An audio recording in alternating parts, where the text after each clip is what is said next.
although I do respect and appreciate if you guys say Makana and ask a follow-up. But I'm okay with it.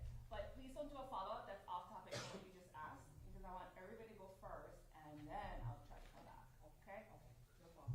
Thank you. Good? Yes. Rules of What's debate. your question list? Thank Daryl you. says no follow-up. Darryl will go last, okay. So is this order? In order of, Okay. you know, So just Darryl to go last. Okay. Got it. Okay, good.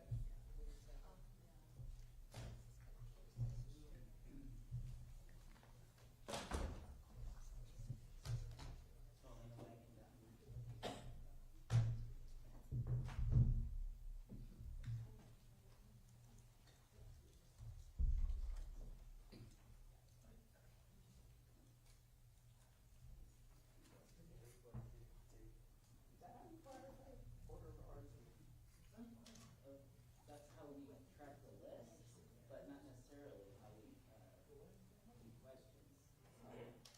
questions. It used to be in order of, you know, arrival. Yeah, that's right. That was too hard to police. It's coming through. It's because it's kind of.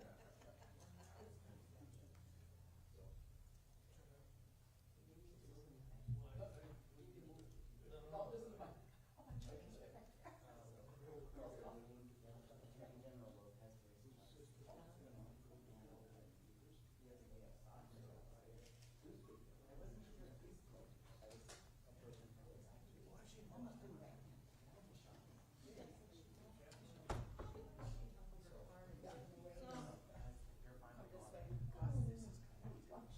I'm gonna go up first and then it's yours.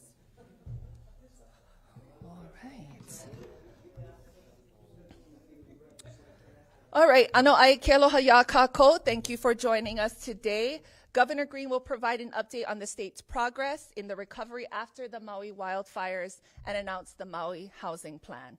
Facilitated questions and answers will follow promptly after remarks conclude. And without further ado, it is my privilege to welcome Governor Josh Green.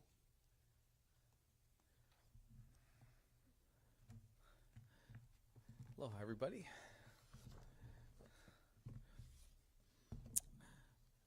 It's good to see you. Okay, so today I'm going to give an update on where we are with our ongoing recovery from the wildfire, which occurred 231 days ago.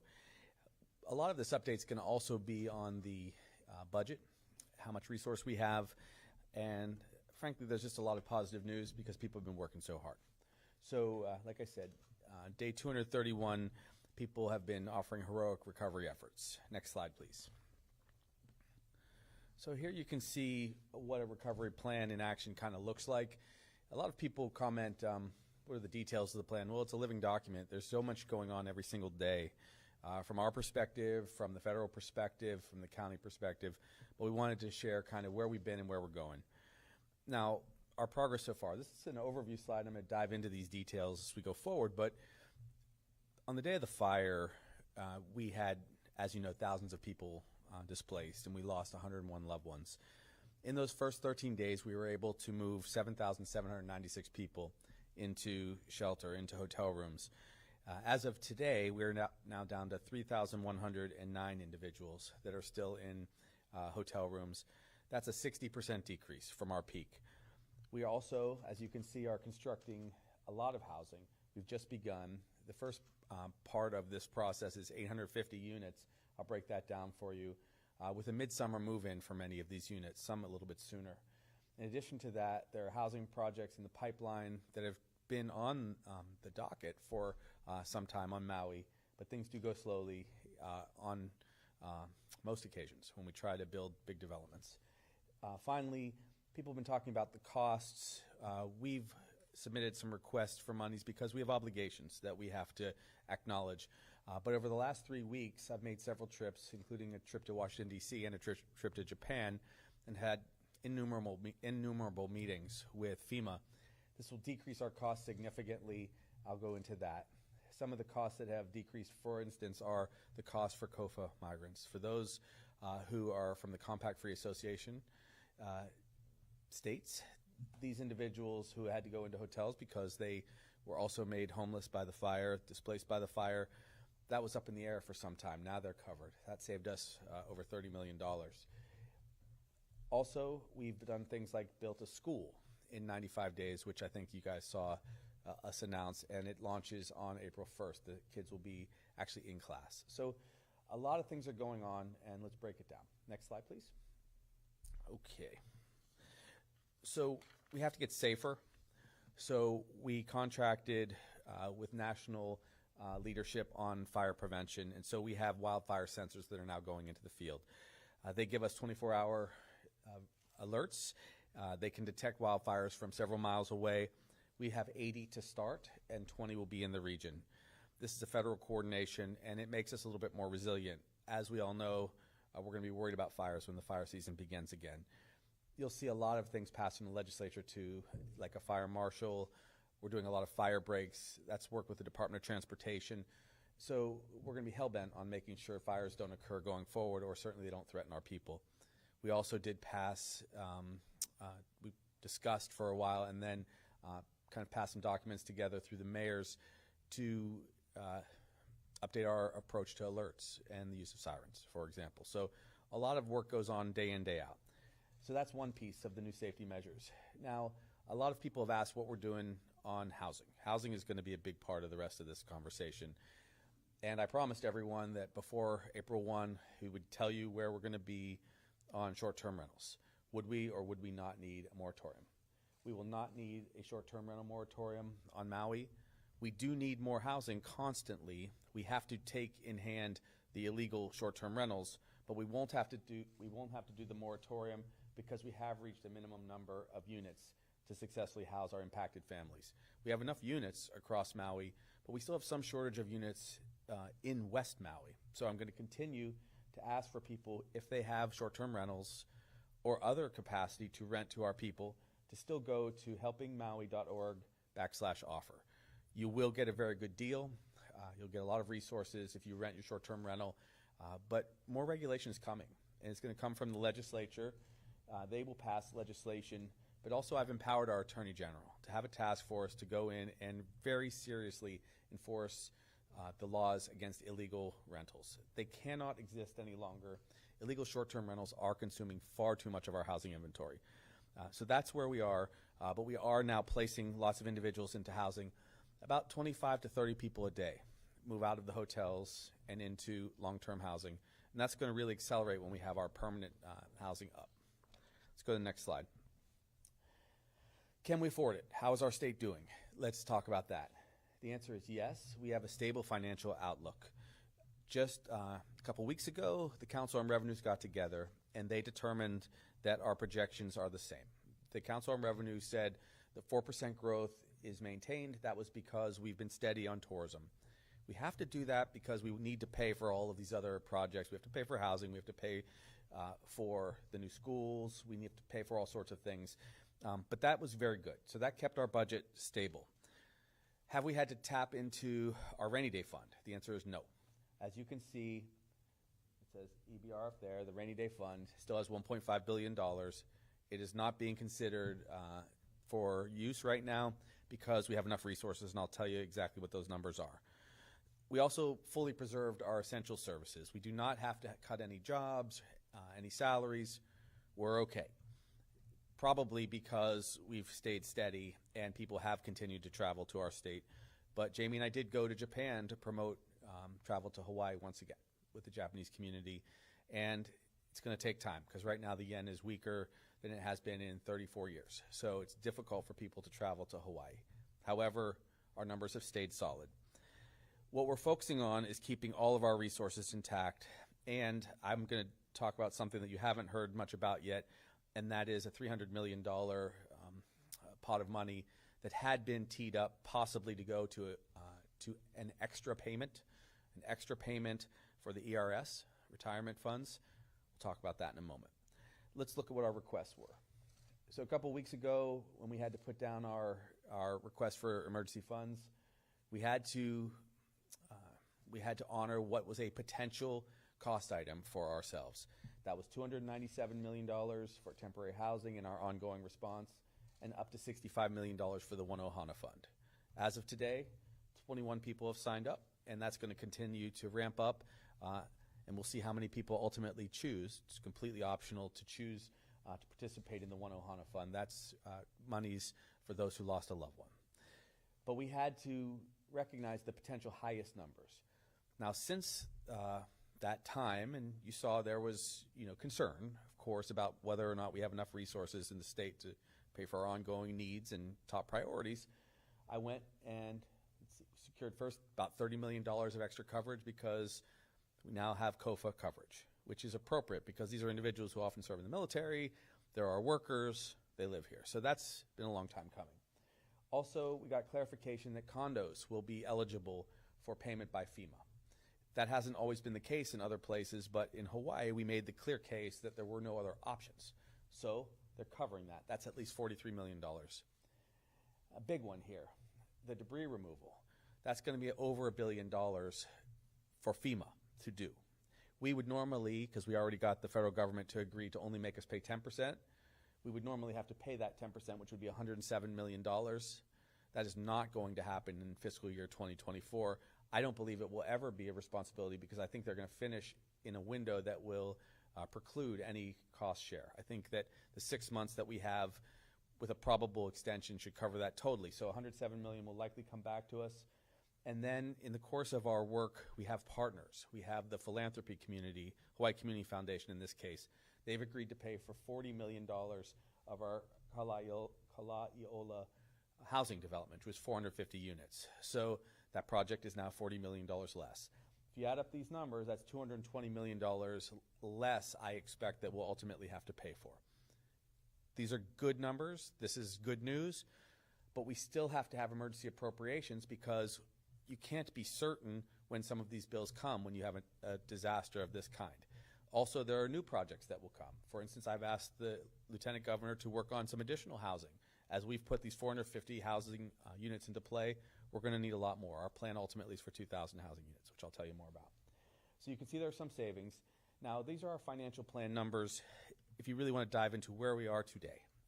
If the legislature stopped today and we just had the resources that we have available to us, we would have no less than $681 million in balance going over to next year. And in all likelihood, we'd have $300 more million. I'll talk about that in a second. And then in fiscal year 2025, if things stopped today, we would have at least $350 million in carryover, which actually would likely be $650 million because once again, my general inclination is to allow a lapse of the ERS extra payment, which would be $300 million. And let me be clear why. We've gone through an enormous disaster. We have to take care of our people. We've seen people in crisis. Depression has surged. People have struggled after the pandemic. I want those services in play. And I want us to be paying for programs that will help our local families. That's why I think it's better to invest in our people rather than an extra payment on the ERS. We'll talk about that in the coming days, but that's an important thing. So we have adequate funding for sure. In fact, it's absolutely adequate, which would include paying for other priorities, like the tax breaks for Alice families who are living on the edge and are housing insecure, or for the housing projects that you've seen, the homeless programs, which are really thriving under former Representative Mizuno, now our housing czar, and even our climate work. We want to continue to function, and we are functioning, but we are not in a place where we have to make cuts. So that's where we are right now. Let's go to the next slide. Let's talk about recovery. And this is an overview slide, then I'm going to dive into it. Again, when we talk about the plan, you're looking at it right now. And this is often broken out into much greater detail with the experts. But by way of overview, as you see, 101 lives lost, over 12,000 people were displaced. It's almost closer to 13,000. What does that mean? Well, 3,971 properties were destroyed, and ultimately there's going to be very large recovery that has to go on, and probably settlements. The damages are estimated to be between $4 and $6 billion. Much will be paid by insurance. Some will be covered by lawsuits, you can imagine. This is a going forward challenge for all of us. What's most important to me is that the people recover. There were 561 homes in the burn zone that were owner occupied. These are families that have been there for a long time. We're going to help them quickly. Already 25% of all the lots have had their debris fully cleared. It's quite incredible. That means they're going to get permits sometime later this year to begin to rebuild back in Lahaina. That's going to be the Kuleana of Maui.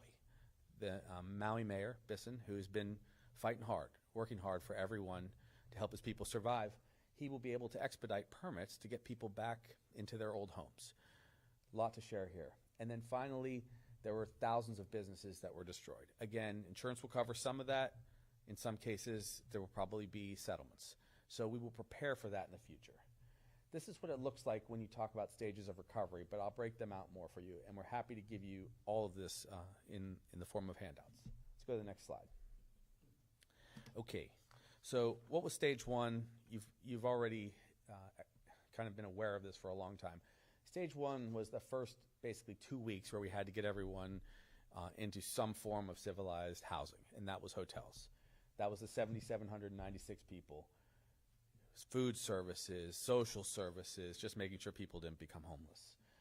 We quickly moved them faster than anyone in the history of American response. That was stage one. Now let's go to stage two. Next slide, please. Okay, I want you to see this kind of in a more broad way.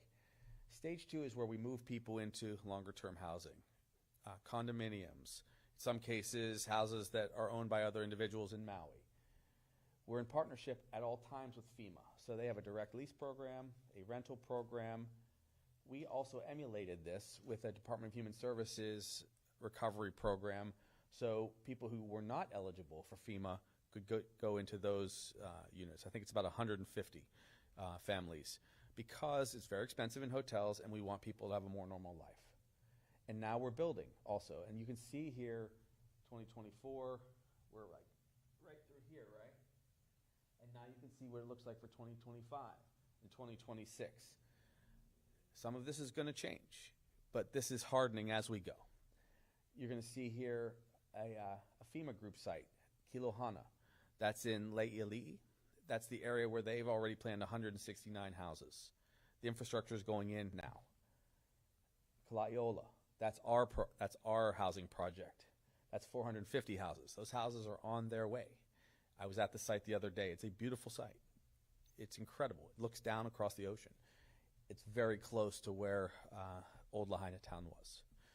We need these transitional houses because we want people to move definitely away from hotels, that last 40% of the individuals that are still waiting for transition. But we want a lot of people to have stable housing. We're going to build 2,000 units over time so that as we catch up with permanent housing on Maui, we're there. And then you can see another couple bars here. Kapalua. Kapalua is it's the golf course over where they have a resort. 50 houses are going in there courtesy of Mr. Yanai. He's one of the most prominent individuals in Japan. I've met with him several times, including last week. And we're entering into a partnership to help house a lot of people. They have more than, I believe, 1,000 housing units. These are modular houses, quite nice. Some of them are already on the ground in West Maui, in Kapalua, but they are going to be big help to us. Some of it may be donated, some of it will be through partnerships, but it's much more affordable. These housing units tend to cost about $80,000 for a house that's 2.5 to 3 bedrooms. And they provide a lot of transition for us. In addition to that, Hagai, the Hagai Institute, it's in Kihei, but it's got 175 units. Some people are going to probably choose not to live in West Maui for a time until all the housing is rebuilt. But I want you to know that that's also available to us. And then this bottom line, which we'll break out later, is the long-term kind of permanent housing solution. And that's what the people of Lahaina have to choose to do. So now let's go to the next slide. Okay, so basically we are kind of end of stage 2, beginning of stage 3 in the recovery. How do you describe this? Well, we talked about stage 1, right? It started with 40 hotels. We're now down to 11. It started with the expectation that everything would be reimbursable for 45 days. But then as time goes by, states start picking up a lot of the cost. We peaked, like I said earlier, at 7,796 individuals. We're now down to 3,109. I think that's down 60.2%. They're doing direct leasing. This is what I was talking about as far as having enough units. So the pressure we put on, which I think was appropriate, enabled FEMA to get well over 1,000 units. Also, we have these direct leases in place, and I told you about our program, Department of Human Services. It's 125 households have rental assistance from DHS. they're safe, secure, in a good housing situation. CNHA has been terrific. They've been doing the host housing program where they pay $500 per person to go and live in houses that are in West Maui. Again, all of this complements itself because we don't want people to be in hotels at high expense, and we want them to get back to their lives. Here's our current state. We're supporting people to, in every case, get back into a regular state of life through any means necessary, basically, because we believe in our families and supporting them. But we have to do some long-term building, and we have to have this transitional phase. So let's go to the next slide. This is what the construction of the temporary housing sites is going to look like. So I mentioned Kala'iola, and then also the FEMA site. So there you can see our first 450 units, and then 169 units as infrastructure goes in there. This is HHFDC land. A lot of it's going to be, over time, DHHL land. So we want everyone to know we're partnering. We're working together. This is not easy work. And I want to give special thanks to everyone who's working on this. Joe Campos has been really busting his butt to make this happen, along with his team. It's been extraordinary. I'd like to see the sign for busting one's butt again. Thank you. That makes me happy. Okay. So we'll go on to the next. Well, let's actually continue on this slide a little bit more. We've asked FEMA to build up to 1,000 houses for us, 1,000 units. They're at 169 now. They have plans for at least one additional site. And I had a conversation with the President's Homeland Security advisor today. And we do this in steady fashion. We know it's difficult for FEMA to justify large builds because they're really supposed to be an emergency response entity. But we are going to have at least 2,000 houses. So we'll be working with them and with HUD over time to build many more houses. And frankly, we have to pick up the slack if they can't do certain things. But they're helping us with infrastructure also. Ultimately, we expect much of the costs to be borne by the federal government, but a lot of the work will have to be done by us. There I mentioned HUD. We will get community development block grants coming forward. This will be in the hundreds of millions of dollars range. It will be over $500 million, all but assured. But that usually comes significantly later, and that will be to build housing for the future. Let's go to the next slide. Okay. So how do we do kind of permanent housing and sustain that? Well, that is always difficult. And the main difficulty is water on Maui. Now, for now, because these 4,000 some odd structures are gone, they're not consuming any water in Lahaina. So there is water available, but we have to be thoughtful. So we will take the guidance again from the community, from the Water Commission, from DLNR, from cultural leaders. But I can tell you this. Our priority is to actually build permanent housing. And so some of the units are going to be built over time. It's over 5,000 permanent housing units. You can see the names of these places here right now. So they are many. Let's see, Kaiola, Kukui'ai, which is in Lahaina actually, Haliopi'ikea, just several. And they're going to be apartment complexes. In some cases, they're single-family houses. But that's going to take 5 to 10 years to fully build out, which is why we don't want to neglect this middle period where we have transitional housing. Of course, a lot of people are going to rebuild their homes because they own the land. They're entitled to do that, but it's going to take time to get all the infrastructure back in place. So this is about healing. This is about rebuilding the community, but it's also about having a new chance, a new opportunity to do right by the people of Lahaina. And that means the Filipino community, the Hawaiian community, all the communities that have lived there and worked there. So one thing that we're going to do is we're going to restore the cultural corridor, which is Moku'ula. Mentioned that right there. That's described as Maui's sacred island. Our restoration plan is to give that land back into trust to the people of Lahaina so that they can have the fish ponds again, so that they can restore the ahupua'a as we build some housing around that area. That's very important because we have to restore trust. And so that is a major attempt to actually do the right thing and to restore trust. So we're working with Keamoku and others from the Maui community. Archie and others have been weighing in on this. The mayor and I are already in full agreement that we do that because that's part of the process to heal the land. So you'll see that. You're going to see economic development growth right there for businesses that have been lost, And we're also having a Maui Economic Recovery Commission led by Chair Tokioka, by Jimmy. So all these things are in essentially stage 3, and then into the 4th and 5th. The long-term recovery is in the 4th and 5th stages. Next slide. Again, I wanted you to see just the big picture here, okay? So this was us launching property over in Kapalua. This was us talking with the small business administrator. Like I said, over 60% of people have moved out of hotels. We've negotiated up to $220 million in savings from that first projection, which was 363 million. So we're hopeful to get some of that money tamped down, but there's still going to be needs.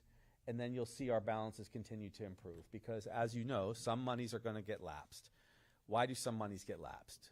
Well, it has not been easy to work on all of the projects that we've had teed up for our administration when you've had an entire additional responsibility. Now, we're still working on everything, as you know, homelessness, healthcare scholarships, big housing plans. But some of the projects we would like to have done in 2024, they just take more time because we don't have infinite capacity. We will have good carryover balances. You saw that we already built a school, and now we're moving on 850 units. And then finally, we're going to really take on short-term rentals that are illegal. And I've asked our Attorney General to get serious about that, which she will. So that is where we are today. Next slide. Okay, I think this is just a picture of the firefighters when we announced the new technology. I want to really give them credit. Only one firefighter retired after the fire, which is incredible, actually, over in Maui. And this was the site just a couple days ago. See, that's my bald spot right there. And this is the school. This is the replacement for King Kamehameha at the 3rd school. So a lot of things are happening quite quickly. We appreciate people's understanding and patience. I want to say mahalo to all of our partners. I want to say mahalo to the legislature. The session is only 100 days long. This tragedy happened to occur just a couple months before it, and people were still reeling from a fire that swept through a town and took it out completely. Normally these projects take 4, 5, 6 years. We're 8 months in, and we're already making movements to build housing back. We've already built a school.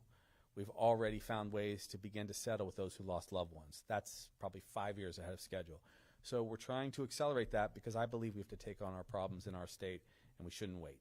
But the people of Maui have been very understanding, and I think that many more of them believe in our approach now that they're seeing results. It just takes some time. So why don't I pause there and open it up for questions. Is that right? Great. Our first question, if we can have Cynthia with KITV. So Governor Green, I talked with some people as far as housing, and I know that they would let the short-term rental people, they were kind of concerned, right? You said that as far as short-term rentals, that you're not going to have that moratorium. Right. So how can you assure just people on Maui, and just people who do have like these vacation rentals, what you're going to be doing and what your stance will be regarding the housing? Because obviously they know it's needed, and they know that they've reached out to people, especially on West Maui, to give them that help. Yes. So how can I assure them? The question is, how can I assure people in West Maui who do own short-term rentals of what the rules will be going forward? Okay, so a couple things. Already there's been a change, which is that if people want to rent their properties to local families that were displaced, the county council, and I really commend them again for this, and the mayor have already cleared the deck of their property taxes. So they can have a property tax exemption. So that's a change already, which is a benefit. Going forward, though, there's 31,000 short-term rentals on Maui, and many of them are illegal. I can't assure those individuals at all that they're going to be able to continue to rent their places out as short-term rentals.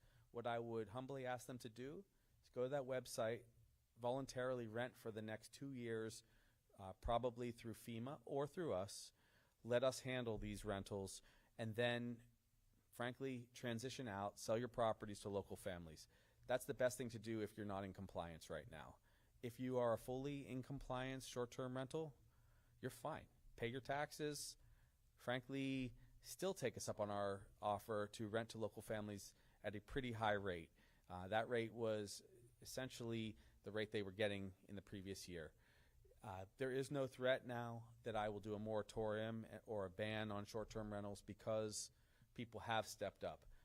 I will say this, though. Lahaina Strong guys are right. There should be serious action taken against illegal short-term rentals, and there has to be a full assessment of several of those who were grandfathered in, because I think those grandfathered in short-term rental units should over time be transitioned back to the housing market. That's the right thing to do.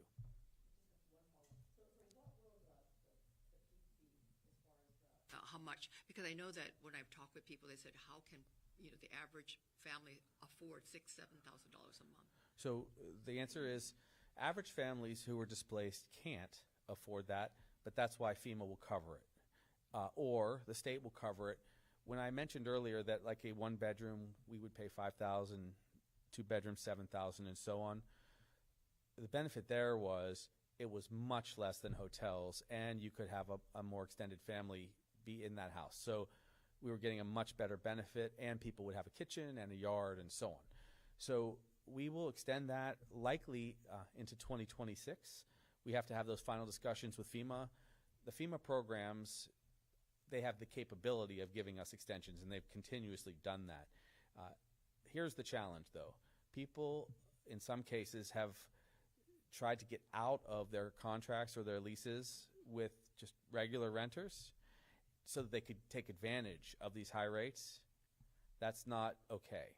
That is not legal, and they should simply not do that. We only should be covering this because we have disaster relief monies. That's the only reason we can do it.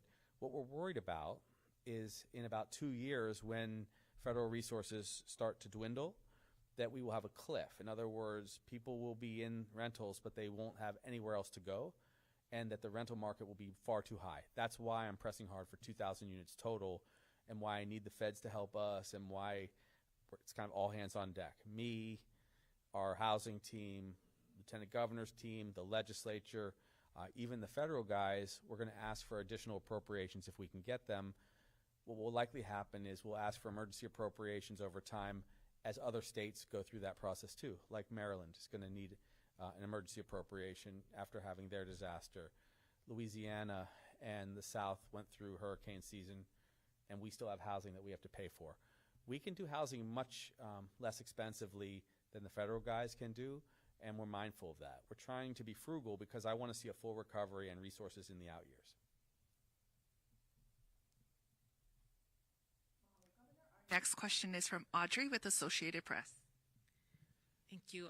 The Governor, you were saying that you don't need a short-term rental moratorium because there are enough long-term rentals in place, if I understand correctly. I'm wondering, how can you say that if there are still 3,000 people living in hotels? So thank you for that. It's a very good question. Well, what has happened is it takes time for people to fill out their applications and move into those units. Those units are now available. But we're not kicking people out. We've actually set into place a policy where people get multiple options. A lot of people have been offered an apartment housing and have rejected it because it's too far away from West Maui, or it didn't suit their family circumstance. And we've tried to be incredibly understanding because we don't want to additionally disrupt people's lives. But the current policy is that people will have no less than 4 opportunities to choose. And then actually we allow them to appeal an additional 2 times, and still will work with people beyond that. So there are some circumstances where people have rejected the offer 3, 4, 5, even 6 times to go into housing. And that's a challenge, not because I don't understand. I do understand how difficult it is to have to commute at all. But many of these units, they simply have to be occupied. And so we're trending towards full occupancy outside of the hotels by July 1st. That's when we believe everyone will be moved out. But we do have the units now.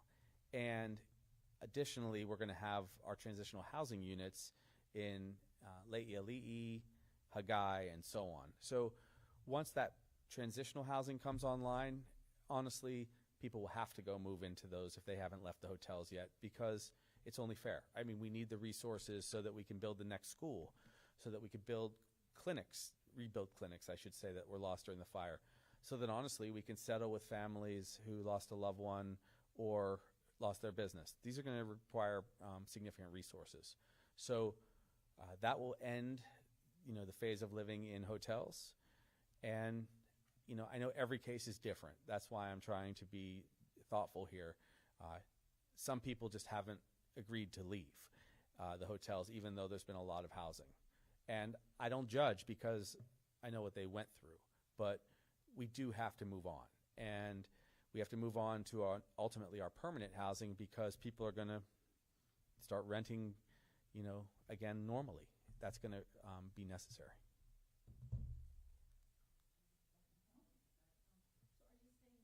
Currently enough units, or by July 1st, there will be enough units for everybody who is in a hotel right now. There are enough units now, actually. And we even, having said all of that, we will maintain 1 or 2 hotels at a much more affordable rate for extreme circumstance.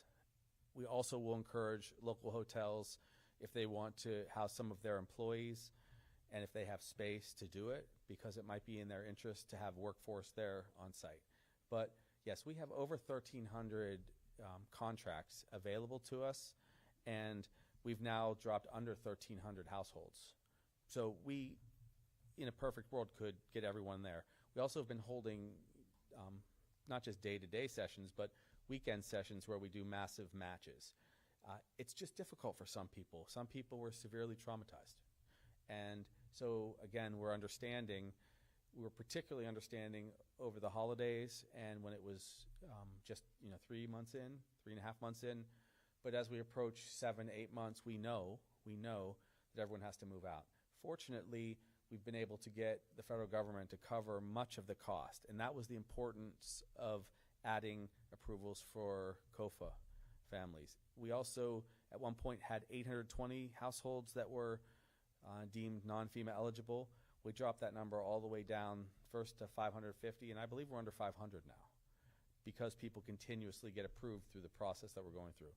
One more thing I didn't mention, I did enter into an agreement with the federal government to do a full study on housing. It'll be back to us sometime in late April, and that study will, I think, demonstrate the need to build the extra 1,000 houses from the federal side, or at least support us to build those extra houses, because I've explained it to them already. They just wanted the analytics on it, that when we lose 3,000 plus houses, it was like 3,300, it will cause a horrible ripple effect for everyone else if you don't have units. So we have to build that number of units back.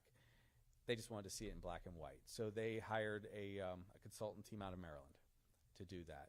And believe me, I'll be discussing this with the president and their team once we see the data, but it's evident to me already that we have to build those housing units, because I don't even want people to have to spend many years in rentals if they can avoid it. I'd like them to be in their own home again. Comes from Bryce, KHON2. Thank you. For the direct lease program that's secured around 1,300 units, Yes. Less than half of those are occupied. So are those being paid for? The ones that are unoccupied right now, is money still going into those even though no one's living in them? Yeah, those are FEMA dollars, and in some cases they had to begin to execute contracts. I think that they have rolling agreements with these units, but in order to lock in units, yes, they have to pay for some of them. The goal is to fill them all and then to release the contracts if it's unnecessary, if ultimately we have everybody housed. One of the challenges was that not every unit is in West Maui, which we know. It is an incredibly complex problem. So some people are understanding. They go live elsewhere. In some cases, we will provide them with transportation. We have resources, for instance, through the TANF program or through some of the other federal assistance programs to get people a car. But it is a long and heavy lift. For us, though, we're trying to not waste anything whenever possible. So resources are kind of going, as we get units for our DHS program, we put people in. We have more latitude. And then just a quick follow on the short-term rental. So we've reached the minimum number for displaced families. How do you reconcile that with still keeping the program open to people who want to join? Well, if they want to join, they'll only get paid if we put someone in. So the way I reconcile that is some people are going to fall out of contract, other people will lose patience and leave. Right now, for those who are getting compensated into the program, they're happy to participate in it. It's kind of like you have to restock the shelves in some cases, because if you lose certain numbers of units, you don't want to be left in the lurch and then have someone stuck in a hotel room again for another month. So that's important. We are decreasing the costs in the hotels. We're going to decrease, for example, people won't need 3 meals any longer because now restaurants are open again and grocery stores are open again. But still, we're trying to be very thoughtful because people had their whole lives destroyed. The better thing for people to do is to move into long-term rentals. And then the moment we make a small home available, and most of these homes are going to be like 400 to 500 square feet, they're very nice. It's going to be a community for people to move into. I think a lot of people are going to want to keep that community actually for a long time. There are several different locations that are being considered in addition to the one I mentioned earlier. For example, Kaanapali 2020 is something that they're still working on, and I believe the feds will continue to consider that. There are several places in central Maui that have been considered, but once again, that's a good solution for Maui in general, but maybe not for the community that was displaced during the fire in West Maui. So there's a lot of work going on. As you know, the House appropriated over $1 billion for the next 2 to 3 years. A lot of that's for infrastructure and for housing in the future. This is a long-haul solution that we needed anyway, and so we're expediting housing on Maui, but we also have to expedite housing on Oahu and on Big Island because those guys are paying too much also for housing. Our next question comes from Daryl with Hawaii News Now. Thanks. It seems to me when I saw the last presentation to WAM, the timeline on the modular housing coming in was aiming at July 1 primarily. I see on your graphic now, it looks like you're looking at Q2 for the most part for those. What happened in the supply chain or in the educational process that made you slide that? And if you slide that, how can you say for sure you'll get people out of the hotels by July 1? Well, thank you. That's a very good question. So I can get people out of hotels by July 1 because they can go into the rental programs or the direct lease programs because we have enough units. But some units will actually be up and running, surprisingly, in June, July. And a lot of people, I think, would just rather go straight into a transitional house, which I think they could stay in for several years. That's an additional entire press conference, probably when we figure out the best amount of time to cover people's costs entirely before they are recovered enough to pay for their own rent and so on. But as to slide and schedule, these are large orders, right? We're ordering essentially modular houses that we have partners here in the islands to put together, construct, honor their work, but we were ordering them from overseas. But in advance of this, I did work behind the scenes to also have additional options. For instance, like we were describing with Mr. Yanai. So he is out of Japan. He essentially owns or controls a big part of a housing company over there, and they are already in discussions with our local workers. And there's a lot of units there. That was a call that we got from the ambassador, actually, Rahm Emanuel. He contacted our team with his team and said there was a good option because we kind of cracked the door open over at the golf course at Kapalua. They asked to bring in 50 houses, and we said okay. And that's created a new opportunity. It may create an opportunity statewide for housing, but we have to build good housing, and we want to build permanent housing. So I want people to get a taste of that and see if it's for them. Looking at all of this complexity and difficulty, and no one's going to have any doubts that this has been difficult. Do you have any regrets about not taking up FEMA's offer for the trailers? I know legislators are fixated on that. Do you have any regrets about not doing that, given the costs that you've now incurred for the hotels? That's a good question. You know, in places where they've used trailers, they've ended up having many, many disasters. And I don't want to open up a new fight on a recent battle we had. It's just when I talked to the other governors, they had regrets about bringing trailers in. because they ended up resulting in a lot of chaos and conflict. Also, Hawaii has historically had a total opposition to bringing trailers in. It's just been something we don't do. So that's a concern. Just so you know, also, we did game it out. We gamed out bringing in trailers and mobile homes. It was going to take several months. There were not going to be mobile homes and trailers here before Christmas. It just wasn't going to happen. And we got extensions anyway on most of the costs. So I think probably some of the discussion has been blown up a little bit about what we might have saved. I do want people moving out of hotels, but I want them moving into long-term rentals. If you ask, do I have thoughts about what we might have done in the short term? I might have been more aggressive on short-term rentals back in like October, November, when everyone was so stunned by the scope of the disaster. I think it would have been easier to convince everyone you can do a total halt or pause on short-term rentals then. But keep in mind, that's the peak season. People are already under contract. They would be facing thousands and thousands of dollars of fines. There would have been litigation.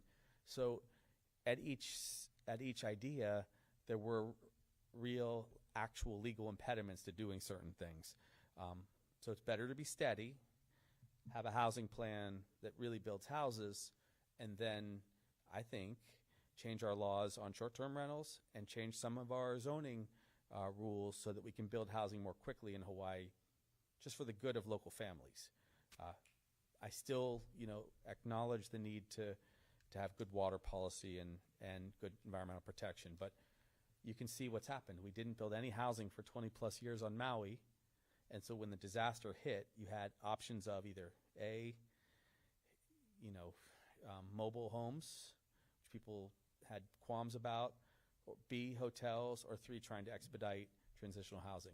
So really we should be building more housing every year, and that's why that's our focus. Mahalo. Our next question comes from Cammie with Civil Beat, and I'm going to read it because she's covering it remotely. Is it legal to let ERS payment lapse? Didn't legislature require it?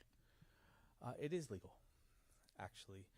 In fact, I think it's just a good idea because putting our people's needs in place now and taking care of them is just the way I would have approached it for the last 10 years, honestly.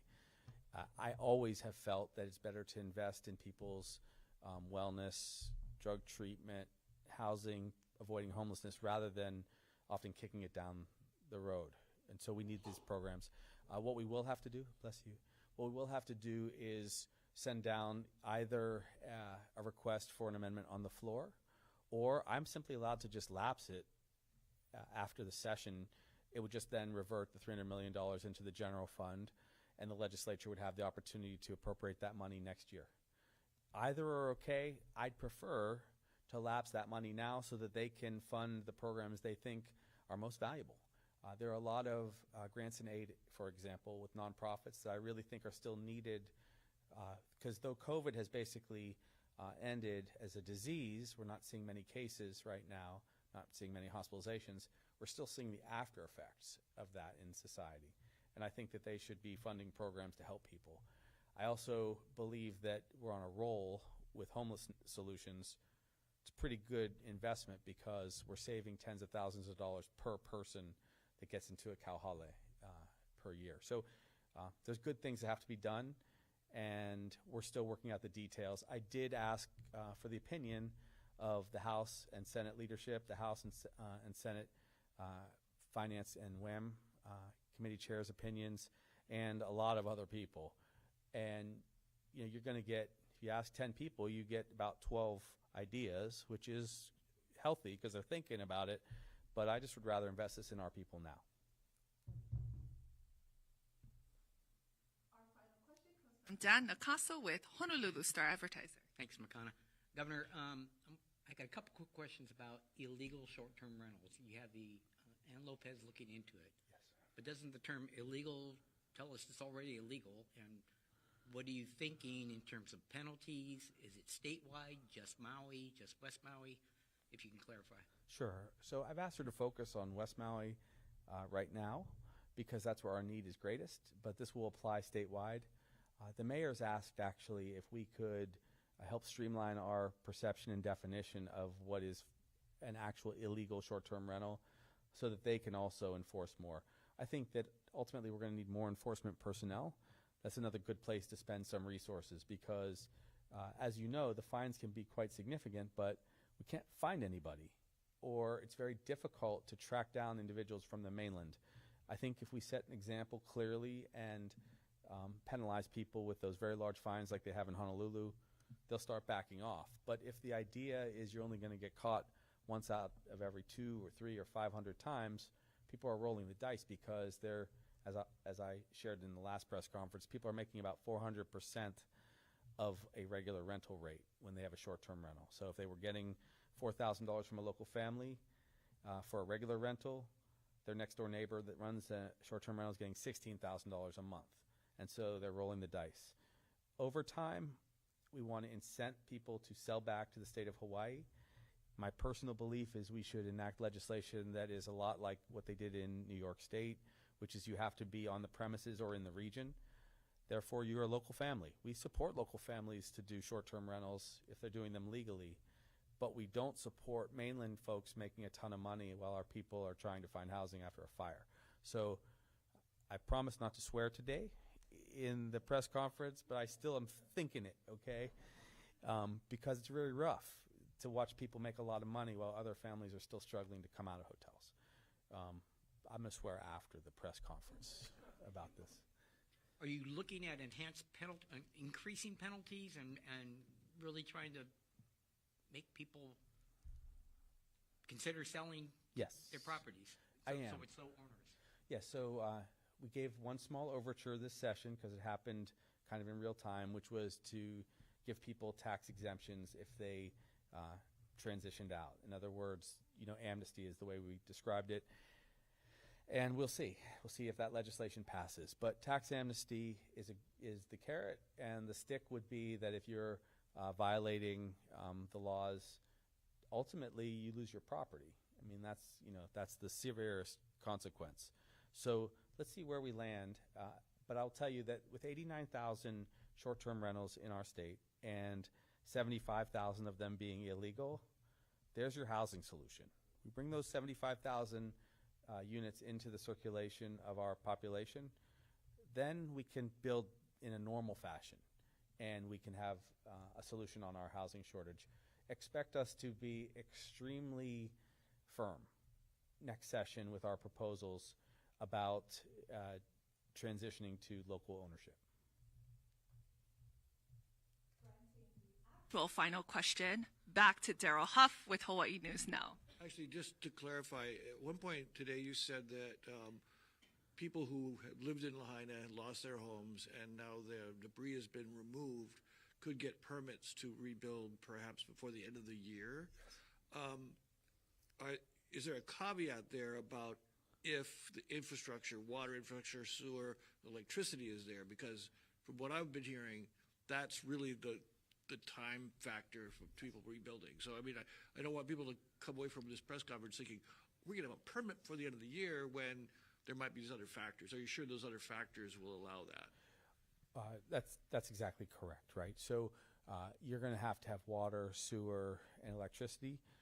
But, in parallel with all of these other programs, we've had HECO restoring electricity to the best of their ability right into the region. EPA work has gone on steadily, again, in tandem with the debris cleanup from the Army Corps of Engineers. So they've already been testing a lot of the water lines.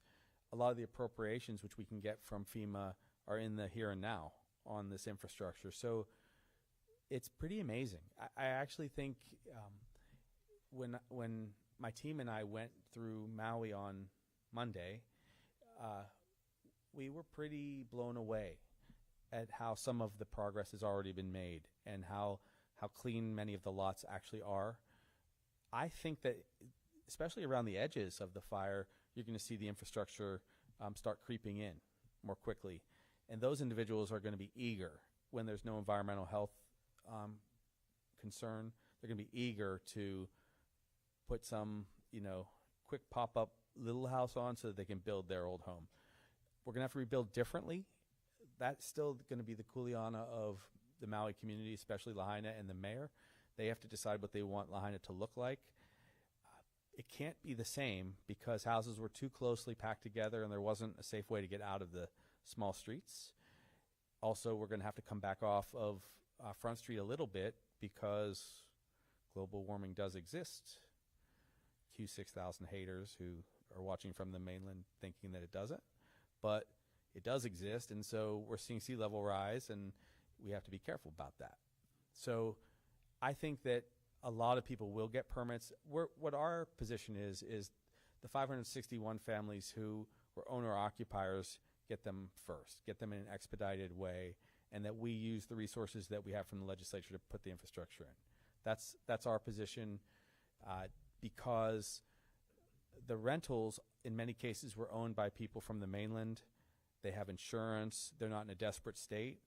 But as we solve for each one of the solutions we have in the local community for those 561 families, those are houses that don't need to be occupied in the transitional housing phase. Those can go to other people that were renters, that were seasonal workers. And that really helps us, solve the long-term problem. You notice that there were 2,300 houses that were displaced. No one asked me the question, well, why are you only proposing 2,000? Because there's another, I'm hopeful that we rebuild at least the owner-occupiers' houses back in Lahaina. That gets us back over the number of units in the transition. And then, long-term, let Maui decide what it wants to build. Okay, so really in summary, an incredible amount of work is going on from Haima to the county to the feds. I will keep giving updates more or less once a month. Expect these things to change by the week because we get updates. We get good news usually from the federal government. But be aware that the California communities that had their fires are still wrestling with some of these issues 5 years out. I spoke to the governor of New Mexico yesterday. She's 3 years out and still waiting for a lot of resources. We're trying to get all of the resources in place as fast as we can, and that's why we want this first year to be super dynamic. But no one should think that we are walking away from the rest of the state's challenges. We're going to keep charging in. Aloha. Concludes today's press conference. Thank you. My wife and Makana, but I'm only afraid of the former.